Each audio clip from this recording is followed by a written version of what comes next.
As I arrived at Ben's house for the graduation house party with my best friend Polly, the sky was gray and gloomy, but we were determined not to let it bring us down. Excited for the night ahead, we greeted two girls from school in one of the rooms. It was only 8 p.m., and the atmosphere was already tipsy. Polly disappeared to grab some drinks with the help of some boys from the year below us. Despite the rain and thunder, we were here to have fun. But suddenly, my life will take a drastic turn. I decided to take a walk through the dance floor, where everyone was going crazy due to Ben's incredible sound system. I entered and discovered Matt, my boyfriend. The moment he saw me, he raced through the crowd and grabbed me, like we hadn't seen each other in years. I hadn't seen him since the afternoon. He took my hand and led me to the couch, where I happily informed him about how well I did in my university interview. I did so well that I was admitted. He congratulated me and went to pour me a drink after hearing that. Normally, I would simply say no because I don't handle alcohol well.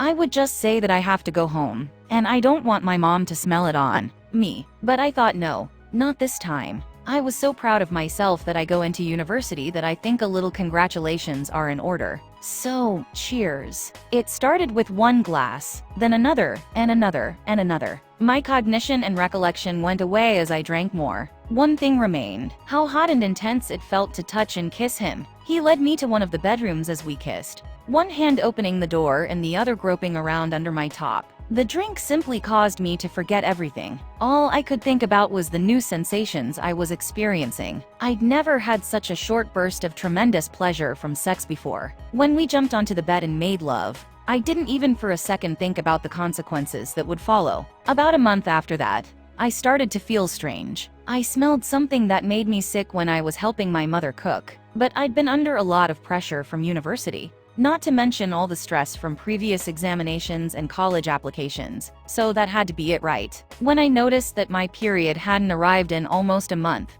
I became increasingly queasy and weary. I had to contact Matt. We hadn't talked much since that night. When we talked, he said he didn't wear a condom because it felt better for me without it, and it's only once, so what's the harm? So I told him what's been happening and the thing that could be the cause. He went quiet and hung up. I tried to call him back, but he wouldn't answer, and eventually his phone was turned off. I just curled up and cried. I was terrified and completely lost. So I phoned Polly, who dashed out the door to buy a pregnancy test, and everything I feared came true. My ambition of becoming a social worker had just disintegrated in front of me. I'm not going back to university right now. It's all over. My life has come to an end. Because I'm pregnant, I had to inform my mother when I couldn't hide it any longer. I had no idea how she would react. She raised me as a single mother, working her entire life to provide me with possibilities she never had. And just look where that led her. The look on her face and the tears running down her eyes when I informed her felt like a knife cutting deep into my heart. What a terrible of a daughter I am.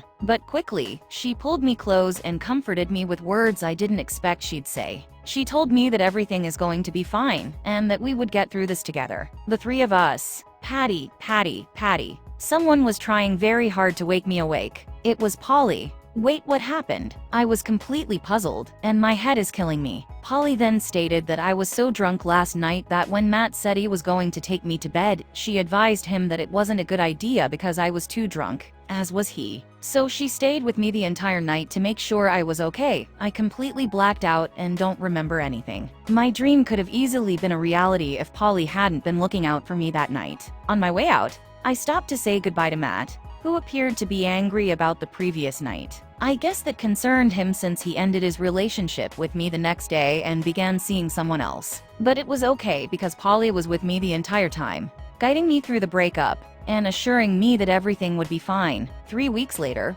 while taking me to my school orientation, my mother gave me the talk, knowing that I would be starting my first year at university. It was in the car, of all places, but I didn't mind because, following that dream, I learned how crucial it is to practice safe sex, regardless of the situation or circumstances. Not only does it prevent unwanted pregnancies, but also from sexually transmitted diseases as well.